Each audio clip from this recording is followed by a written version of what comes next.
जी अस्सलाम वालेकुम व्यूवर्स, उम्मीद है आप सब खैरियत से होंगे। मुल्क की ताज़ा तरीन सूरत हाल ये है कि जहांगीर तरीन ग्रुप अब भरपूर तरीके से मर्ज हो गया है। वो अपनी सरगर्मियाँ कर रहा है।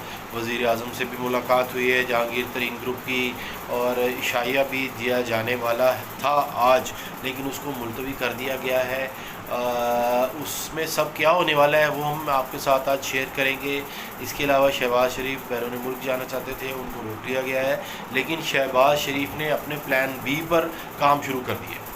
वो उन्होंने ना सिर्फ अब जाने का वहाँ पर प्लान पोस्टपोन कर दिया है। ECL में उनका नाम डाला गया था, पहले उनको इजाज़त दी गई और ज़मानत ज़ाहिर उनकी हुई हुई है, तो लेकिन उस ECL के ख़िलाफ़ वो करने जा रहे थे अपील। वो अपील की जो दरख्वास्त है वो उन्होंने वापस ले ली है, वो अपील वापस ले ली है। ECL में उनका नाम जो डाला गया है, इसके पीछे क्या मुहर्रिकात हैं, क्यों शहबाज शरीफ ने ये वापस ली और किस प्लान पर वो काम कर रहे हैं। मरीम नवाज़ क्यों उन्होंने क्यों कहा कि वो गवर्नमेंट को 5 साल पूरे होने हैं, ये वो कह चुके हैं एक दफ़ा। उसके पीछे क्या बात है, PDM क्या करने जा रही है, आज शाइया है PDM का, उसमें क्या बातें होंगी। और सबसे अहम जो मुल्क का जो मामला है कि जो महंगाई अभी तक क्यों काबू नहीं आ रही, जो खाने पीने की अशिया है, चिकन है, सब्ज़ियाँ हैं और चीनी है, ये अभी तक काबू में नहीं आई। कौन माफिया है, माफिया कौन है, कब उसको पकड़ा जाना है। क्या यही इसी तरह ही चलता रहेगा? 3 साल हो चुके हैं और 5 साल भी पूरे हो जाएंगे, तो फिर आखिर अगर ये कह दिया जाए कि हमने तो कोशिश की माफिया लेकिन काबू ना आया, तो फिर अवाम क्या करेंगे। इस तरह रावलपिंडी रिंग रोड जो स्कैंडल है उसमें बड़े बड़े नाम तो आए हैं, उनके ख़िलाफ़ क्या अभी तक हुआ है? क्या इसी तरह चलता रहेगा? बड़ा स्कैंडल आए तो बड़े 2-3 वज़रा से इस्तीफ़े ले लिए जाएं और ये काफ़ी है। स्कैंडल आते रहेंगे, माजी में भी स्कैंडल आते थे, तो लेकिन कहा यह जाता था कि ये इनके ख़िलाफ़ मुकदमात चलाए जाएँ या कुछ किया जाए।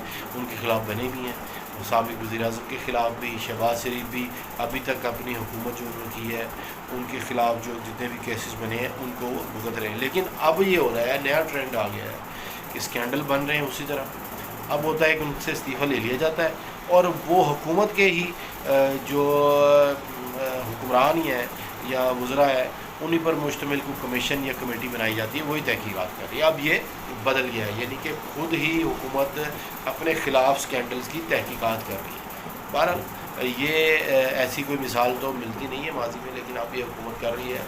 और जो ग्रोथ हो रही है, जो इकॉनमी में बेहतरी है, GDP के बारे में अब वो कहते हैं जी अब बेहतर होने जा रही है, जो अगरचे कि -5 है, लेकिन कहते हैं जी कि 4 पॉइंट समथिंग हो जाएगी। ये स्पेकुलेशन है, इसके बारे में क्या कहे कि हम आपसे आज दिखाते हैं। सबसे पहले बात करते हैं जहांगीर तरीन ग्रुप की। जहांगीर तरीन ग्रुप जो बाकायदा इमर्ज होकर सामने आ गया है, उनके ख़िलाफ़ कुछ केसेस थे, लेकिन हमें जो इतलात हैं कि वो सॉल्व कर दिए गए हैं, उनको एकोमोडेट कर दिया गया है।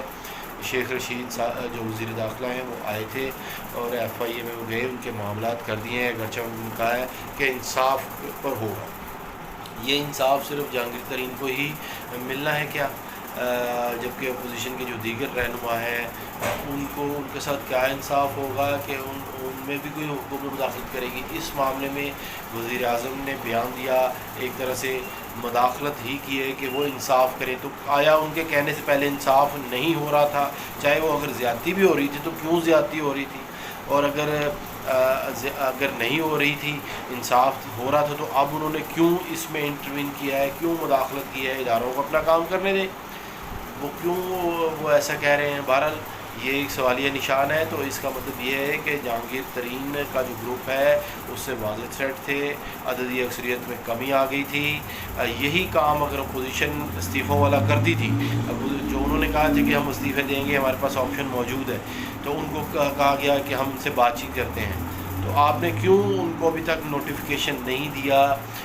उन पर पार्टी रूल्स की के ख़िलाफ़ आपने उनको कोई ऐसा नोटिस क्यों नहीं भेजा? क्योंकि उन्होंने ऐसा ग्रुप बनाया है जो कि पार्टी रूल्स की खिलाफ वर्जी है। इनको नाअहल होना चाहिए। तमाम जो 40 अरकान असम्बली हैं पंजाब के या कौमी असम्बली के रुकन कौमी असम्बली हैं, तो ऐसा नहीं किया गया। जबकि अपोजिशन ने जब कहा कि हम इस्तीफ़े देते हैं तो उन्होंने कहा जी हम इंतज़ार कर रहे हैं استعفے لطیفے بن گئے ہیں، ابھی تک نہیں آ رہا.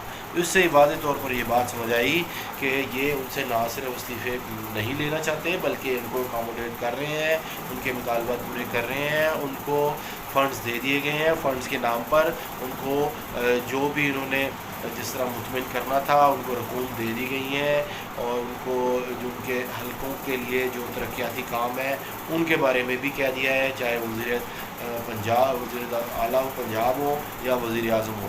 اسی طرح لیکن اب جہانگیر ترین کے بارے میں اطلاع یہ ہے کہ وہ اپنا یہ جو گروپ ہے وہ اس کو اسی طرح آرگنائز رکھیں گے تا وقت یہ کہ ان کے خلاف تمام تر معاملات سیٹل نہیں ہو جاتے، عدالتی کلیئرنس ان کو نہیں مل جاتی. دوسری طرف ان کا یہ بھی کہنا ہے ان کے ذرائع کا کہ وہ اس گروپ کو رکھیں گے، وہ پی ٹی آئی کو آرگنائز کرنے والے ہیں. عمران خان کے بعد وہ سیکنڈ ہیں، اور بہت جانب سے، بہت اطراف سے یہ آوازیں اٹھنا شروع ہو گئی ہیں کہ موجودہ حکومت، موجودہ جو سیٹ اپ ہے اور چیئرمین تحریک انصاف عمران خان ہے وہ ناکام ہو گئے ہیں، اور اب کسی اور کو موقع ملنا چاہیے. اور وہ واحد جو ہے وہ جو جہانگیر ترین ہے، کیونکہ وہ صحیح طریقے سے پالیٹکس کرتے ہیں. شاہ محمود قریشی کا گروپ بھی اپنے طور پر یہ دعویٰ لیے بیٹھا ہے.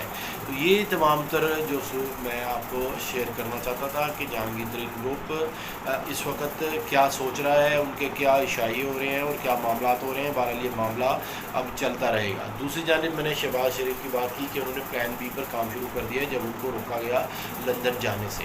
اب وہ پلان بی کیا ہے کہ وہ پی ڈی ایم کو متحرک کریں گے، اور اس کے سلسلے میں انہوں نے اشاعیہ بھی دیا ہے. پیپلز پارٹی جو مرکزی اس کی جماعت ہے، اسٹیک ہولڈر ہے پی ڈی ایم کی، اور خود نون لیگ بھی ہے، مولانا فضل الرحمان ہے اور دیگر جماعتیں ہیں، ان سب کو اس میں مدعو کیا گیا ہے اور نئی حکمت عملی اپنائی جائے گی اس حوالے سے اس اشاعیے میں. اور تمام تر پاور پالیٹکس کے حوالے سے جو بات چیت ہوگی. اور یہ بھی اطلاعات ہے کہ پارلیمنٹ میں بھرپور طریقے سے اپوزیشن کرنے کا جو ہے پلان کیا گیا ہے، اور آنے والے دنوں میں ہم دیکھیں گے پارلیمنٹ میں بھرپور طریقے سے اپوزیشن کی جائے گی.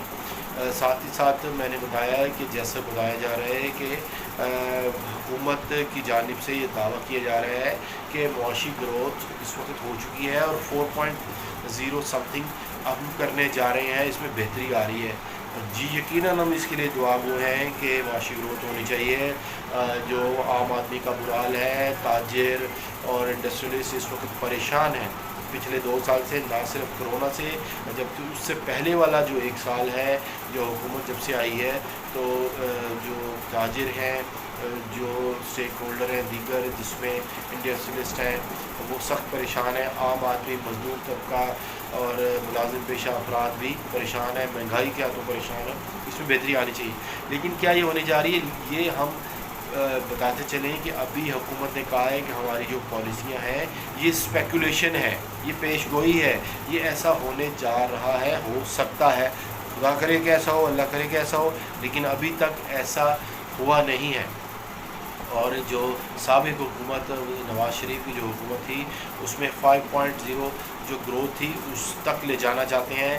جو مشیر جو اس وقت خزانہ ہے ہمارے اس وقت شوکت ترین صاحب، ان کا بھی کہنا ہے کہ ہماری یہ کوشش ہے کہ ہم 5.0 تک اس کو لے آئیں تو یہ ایک بڑی اچیومنٹ ہوگی. تو بات یہ ہے کہ 3 سال پہلے کی پوزیشن پر ہم لے آئیں، یعنی کہ پیچھے چلے جائیں تو ہم ٹھیک ہوں گے. اور پیچھے کیا تھا؟ بہتری تھی، یعنی کہ ہم بہتر ہونے جا رہے ہیں اگر ہم 3 سال پہلے کی پوزیشن پر چلے جائیں، نواز شریف کے دور پر چلے جائیں. یہ کوئی اور نہیں